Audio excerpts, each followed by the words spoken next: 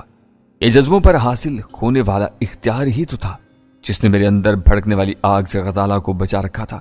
وہ بھاگ بھاگ کر اس آگ میں کودنے کی کوشش کرتی رہی تھی، اپنے کومل بدن کو میرے اندر دہکتے ہوئے انگاروں کا رزق بنانے کے لیے سر دھڑ کی بازی لگاتی رہی تھی، لیکن میں اسے پکڑ پکڑ کر کھینچتا رہا تھا اور آج بھی کھینچ رہا تھا۔ میں چاہتا تھا وہ مجھ سے دور چلی جائے، مجھ سے اور میری زندگی سے کوئی سروکار نہ رکھے۔ کچھ اور کہنا چاہتی ہو یا بس؟ میں نے خشک لہجے میں پوچھا۔ وہ بلک پڑی، میرا بازو تھام کر بولی، شاہجہاں، آپ چاہتے ہیں نا کہ میں آپ سے دور چلی جاؤں، کبھی اپنی منحوس صورت آپ کو نہ دکھاؤں؟ میں آپ سے وعدہ کرتی ہوں، میں آپ کی یہ خواہش پوری کر دوں گی، کبھی آپ کو تکلیف نہیں دوں گی۔ آپ یہ میری آخری بات مان لیں، اس گھر سے نکل چلیں اور 1-2 ماہ کے لیے کہیں روپوش ہو جائیں پلیز۔ یہاں میں سب سنبھال لوں گی، ساحر صاحب کو بھی قائل کر لوں گی، شفتہ وغیرہ کی طرف سے آپ کو فکر مند ہونے کی ضرورت نہیں۔ قادر زمان زبان دے چکا ہے، ویسے بھی جب تک اس کی بیوی کا بچہ نہیں ہو جاتا وہ شفتہ اور انجم والا معاملہ نہیں چھیڑے گا۔ میں نے بے رخی سے کہا، مجھے تمہاری کوئی منطق سمجھ میں نہیں آ رہی اور نہ ہی میں سمجھنا چاہتا ہوں۔ وہ شفاف آنکھوں میں آنسو لیے بے چارگی سے میری طرف دیکھتی رہی، پھر دھیمے لہجے میں بولی، کاش میں اپنی بات آپ کو سمجھا سکتی۔ وہ شکست خوردہ نظر آ رہی تھی۔ میں دروازے کی طرف مڑنے لگا تو وہ کہنے لگی، آپ وہی کریں گے جو آپ کی مرضی ہے، لیکن میرے ساتھ گاڑی تک تو جا سکتے ہیں، آپ آئیں، میں آپ کو دکھاؤں کہ میں یہ سب کچھ اتنے یقین سے کیوں کہہ رہی ہوں۔ کیا دکھانا چاہتی ہو؟ آپ اپنی آنکھوں سے دیکھیں گے تو زیادہ اچھا ہوگا، اس نے کہا۔ کہاں ہے گاڑی؟ میں نے پوچھا۔ آئیں میرے ساتھ، وہ بولی۔ ہم کمرے کے دوسرے دروازے سے نکل کر برآمدے میں آئے اور پورچ میں کھڑی نصف درجن گاڑیوں کے درمیان سے گزر کر مین گیٹ کی طرف آ گئے۔ کل کے واقعے کے بعد پولیس کا ایک دستہ یہاں مستقل چھاؤنی ڈالے بیٹھا ہوا تھا۔ گیٹ پر 2 رائفل بردار محافظ چوکس کھڑے تھے۔ غزالہ کی منطق پر حیران ہونے کا مقام تھا۔ بفرض محل اگر مجھے پناہ ہی لینا تھی تو پھر ساحر صاحب کی کوٹھی سے محفوظ مقام اور کون سا ہو سکتا تھا؟ گیٹ سے گزر کر ہم کوٹھی کے پہلو میں آئے۔ غزالہ نیلے رنگ کی ایک اسٹیشن ویگن میں آئی تھی اور یہ ویگن کوٹھی سے کچھ فاصلے پر نیم تاریکی میں کھڑی تھی۔ گرم کمرے سے نکلنے کے بعد ہوا کی تکلیف دہ ٹھنڈک کا احساس ہوا تھا۔ سنسان سڑک پر غزالہ کے جوتے کی ایڑی ٹھک ٹھک بج رہی تھی۔ اس کا ہاتھ میکانکی انداز میں آنچل کو بار بار کندھے پر سنبھال لیتا تھا۔ ویگن کے نزدیک پہنچ کر اس نے احتیاط سے دائیں بائیں دیکھا، پھر پرس سے چابی نکال کر سلائیڈنگ دروازہ کھولتی کا۔ ظاہر تھا کہ وہ جو کچھ دکھانا چاہتی تھی ویگن کے عقبی یا درمیانی حصے میں تھا۔ میں نے 2 قدم چل کر دروازے میں جھانکا۔ ایک ثانیے کے لیے محسوس ہوا کہ کوئی سایہ سا میرے پہلو میں متحرک ہوا ہے۔ اس سے پہلے کہ میں پوری طرح خطرے کا احساس کر پاتا، کوئی بہت وزنی چیز میرے سر کے پچھلے حصے سے ٹکرائی۔ آنکھوں میں ستارے ناچ گئے۔ میں اوندے منہ ویگن کے ٹھٹرے ہوئے پائیدان پر گرا۔ میری ٹھوڑی پائیدان کے نوک دار حصے سے ٹکرائی۔ میرے کانوں میں غزالہ کی دبی دبی سی مدھم چیخ گونجی۔ اس سے پہلے کہ میں اپنے ڈوبتے ہوئے ذہن کو سہارا دیتا، ایک اور ضرب میری گدی پر پڑی۔ میری آنکھوں کے سامنے گہری تاریکی کی چادر کھلتی چلی گئی۔ میری آنکھ ایک نیم روشن کمرے میں کھلی۔ دیواروں پر آف وائٹ رنگ تھا، کھڑکیوں پر ڈارک براؤن پردے جھول رہے تھے۔ ان سلکی پردوں کی دوسری جانب دن کی روشنی تھی یا رات کی تاریکی میں کچھ کہہ نہیں سکتا تھا۔ ایک بلب میرے سراہنے روشن تھا، تاہم میں اسے دیکھ نہیں سکتا تھا۔ میں نے اٹھ کر بیٹھنا چاہا تو اندازہ ہوا کہ میرا جسم چمڑے کی پٹیوں سے کسا ہوا ہے۔ ایک پٹی رانوں پر تھی، دوسری پیٹ پر اور تیسری سینے پر بغلوں کے عین نیچے، اور پھر مجھے اندازہ ہوا کہ میرے ہاتھ بھی پشت پر بندھے ہوئے ہیں۔ ہاتھ پشت پر بندھے ہوں تو آدمی آسانی سے چت نہیں لیٹ سکتا۔ میں بھی مشکل میں تھا۔ میرا ایک بازو کمر کے نیچے دبا ہوا تھا اور نائلون کی رسی سے بندھے ہوئے ہاتھ بائیں پہلو پر تھے۔ میں لیٹے لیٹے بھی انہیں آسانی سے نہیں دیکھ سکتا تھا۔ مجھے اندازہ ہوا کہ میری ٹھوڑی اور سر پر پٹیاں ہیں۔ بے ہوشی کے دوران میرا لباس تبدیل کر دیا گیا تھا اور اب میں پتلون اور جیکٹ کے بجائے شلوار قمیض میں ملبوس تھا۔ دھیرے دھیرے سب کچھ مجھے یاد آ گیا۔ میں اسٹیشن ویگن کے اد کھلے دروازے پر جھکا تھا اور کسی ستم گھر نے میرے سر کو 2 مرتبہ تختہ مشق بنایا تھا۔ غزالہ کی دبی دبی چیخ جیسے ابھی تک میرے کانوں میں گونج رہی تھی۔ تو کیا میں اسی مصیبت کا شکار ہو چکا ہوں جس سے مجھے آگاہ کرنے کے لیے غزالہ ساحر صاحب کی راہ شنگاہ پر آئی تھی؟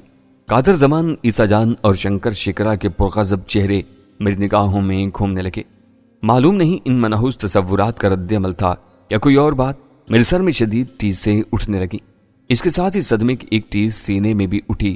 خدا جانے غزالہ کے ساتھ کیا سلوک ہوا تھا۔ شفتہ کے بعد وہ میرے لیے عزیز ترین ہستی تھی۔ اس بات کو میرے سوا کون جانتا تھا؟ وہ خود بھی نہیں جانتی تھی۔ اگر اس پر کوئی آفت آتی تو میں خود کو کبھی معاف نہ کر سکتا۔ میں نے ہاتھ پاؤں ہلا کر اپنی بندشوں کی مضبوطی جانچی۔ بندشیں تسلی بخش تھیں۔ میں سر کے سوا جسم کے کسی حصے کو حرکت نہیں دے سکتا تھا، اور جب سر کو حرکت دی تو وہ درد سے پھٹنے لگا۔ کوئی ہے؟ میں نے چلا کر کہا۔ کوئی ہے حرامزادہ، کتے کا بچہ؟ کسی نے یہ القاب قبول کرنے کی کوشش نہیں کی۔ میں نے جسم کو زور زور سے جھنجھوڑا۔ جس چیز پر میں لیٹا ہوا تھا وہ متحرک ہو گئی۔ یہ دراصل ایک اسٹریچر تھا اور مجھے جکڑنے والی پٹیاں اس کے ساتھ ہی منسلک تھیں۔ اسٹریچر کے نیچے پہیے تھے جو میرے ہلنے جلنے سے حرکت میں آ گئے تھے۔ مجھے یاد آیا کہ صفدر کی رسم نکاح ادا ہو رہی تھی۔ شفتہ اور فریال ہم آواز ہو کر گا رہی تھیں، آجا ویک میرا انتظار آجا۔ جس کا انتظار تھا وہ نہیں آیا تھا، اور وہ آ گیا تھا جس کا کوئی انتظار نہیں کرتا، یعنی کٹھن وقت۔ اور میں اس وقت کا شکار ہو کر کسی نامعلوم مقام پر پہنچ چکا تھا۔ خبر نہیں میرے بعد اس تقریب کا کیا بنا تھا اور شفتہ کا کیا حال ہوا تھا۔ کوئی حرام کا جنا ہے یہاں، کوئی کنجر، کوئی سالہ، کوئی بہن کبیر؟ کوئی جواب نہیں آیا۔ مار دھاڑ کرنے والی روح میرے اندر بیدار ہوتی جا رہی تھی۔ میں تھوڑی دیر چت لیٹا ارد گرد کی آہٹیں سنتا رہا۔ یہ عمارت کسی بھی مصروف سڑک یا بازار وغیرہ سے دور تھی۔ ممکن تھا قرب و جوار میں آبادی ہو، مگر یہ آبادی بہت پرسکون تھی۔ شاید سارے ہی شاعر، مصور اور مفکر بستے تھے یہاں۔ یہ بھی ممکن تھا کہ وہ شاعر، مصور اور مفکر نہ ہوں بلکہ سو رہے ہوں، اور پاکستان کے اسٹینڈرڈ ٹائم کے مطابق گھڑیاں رات کے 2 بجا رہی ہوں۔ کئی ایک امکانات تھے۔ قرب و جوار سے جو واحد آواز آ رہی تھی وہ کسی ملک شیکر یا مسالہ پیسنے والی مشین کی تھی۔ حقیقت حال واضح نہیں تھی، لیکن قرائن سے یہی اندازہ ہوتا تھا کہ آواز اسی عمارت کے کسی کمرے سے آ رہی ہے۔ میں نے جسم کو بے ڈھنگے طریقے سے ہلایا جلایا تو کمرے کے وسط میں رکھے ہوئے اسٹیچر نے پھر دیوار گیر کھڑکی کی طرف حرکت شروع کر دی۔ یہ صورتحال حوصلہ افزا تھی۔ اگر اسٹیچر اسی طرح فرش کی ڈھلوان کے ساتھ حرکت کرتا رہتا تو میں کھڑکی تک پہنچ سکتا تھا۔ کھڑکی کے ساتھ ہی ایک الماری تھی، اور الماری میں سے کچھ بھی برآمد ہو سکتا تھا۔ ممکن تھا برآمد ہونے والی اشیاء میں کوئی ایسی چیز بھی ہوتی جس تک میرا ہاتھ پہنچ سکتا اور وہ میری رہائی میں مددگار بھی ثابت ہوتی۔ الماری تک پہنچنے تک کا خواب شرمندہ تعبیر نہیں ہوا۔ ابھی میں نے ایک چوتھائی سفر ہی طے کیا تھا کہ کہیں پاس ہی سے قدموں کی چاپ سنائی تھی۔ میں اپنی جگہ ساکت ہو گیا۔ دروازہ کھلا اور درمیانی عمر کی ایک سیاہ رنگ عورت اندر آ گئی۔ اس کی آنکھیں بہت سفید تھیں، یا شاید کالے رنگ کی وجہ سے زیادہ سفید نظر آ رہی تھیں۔ ویسے وہ صاف ستھرے لباس میں تھی۔ اس کے ہاتھ میں ٹرے تھی اور ٹرے میں دودھ سے بھرا ہوا جگ اور ایک پیالہ تھا۔ اس نے یہ برتن میرے قریب تپائی پر رکھ دیا اور بھدی سی آواز میں بولی، باؤ جی یہ ملک شیک پی لیں۔ وہ ہکلاتی تھی۔ ابھی جو آواز آ رہی تھی وہ یقیناً اسی ملک شیک کی تھی۔ میں نے قہرناک نظروں سے عورت کو گھور کر کہا، یہ ملک شیک پلا جا کے اپنے خصم کو۔ مجھے یہ بتا کہ مجھے باندھنے والا کون ہے۔ ساتھ ہی میں نے باندھنے والے کو ایک گالی بھی دے ڈالی۔ عورت کا رنگ متغیر ہو گیا۔ وہ پختہ عمر ضرور تھی لیکن گئی گزری نہیں تھی۔ گالی سن کر اس نے جلدی سے اوڑھنی سینے پر پھیلا لی، پھر ذرا تنک کر بولی، بابو جی مجھ سے خامخواہ متھا لگانے کی لوڑ نہیں ہے۔ میں تو حکم کی بندی ہوں۔ ملک شیک پینا ہے تو منہ کھولے، میں چمچ سے تمہارے منہ میں ڈالتی جاؤں گی، نہیں تو میں جا رہی ہوں۔ کافی کچرا آتا تھا پلگ میں۔ میرے ہاتھ آزاد ہوتے تو ریگ مال سے تھوڑی بہت طبیعت صاف کر دیتا اس کی۔ اتنی میں کال بیل کی آواز ابری۔ وہ مجھے میرے حال پر چھوڑ کر جلدی سے دروازے کی طرف بڑھ گئی۔ باہر سے کھٹ پٹ کی آوازیں آئیں اور تھوڑی دیر بعد وہ جھٹکے کھاتی ہوئی واپس آ گئی۔ عجیب سی چال تھی اس کی، لگتا تھا چلتے ہوئے بھی ہکلاتی ہے۔ اس کی چال دیکھ کر نہ جانے کیوں مجھے قادر زمان کی حویلی کا وہ بونا یاد آ گیا جس نے میرے ہاتھوں ریڑھ کی ہڈی توڑوائی تھی۔ کچھ ایسے ہی مذاق کا خیز جھٹکے تھے اس کی چال میں بھی۔ کون ہے؟ میں نے دھڑکتے ہوئے دل سے پوچھا۔ وہی جی وہ کچھ زیادہ ہی اٹکی۔ کون سا جج؟ جج نہیں، وہ جس نے آپ کو پکڑا ہے۔ اب سب کچھ پوچھ لو اس سے۔ قدموں کی آواز سنائی دے رہی تھی۔ میرے سینے میں دھڑکن کے گولے پھٹنے لگے۔ نہ جانے کون سے منحوس صورت دکھائی دینے والی تھی۔ پھر دروازہ کھلا اور میں ششدر رہ گیا۔ میرے اندازوں کی پوری عمارت دھڑام سے نیچے آ گری تھی۔ میرے سامنے غزالہ کھڑی تھی۔ اس نے مخمل کی فیروزی شلوار قمیض پہن رکھی تھی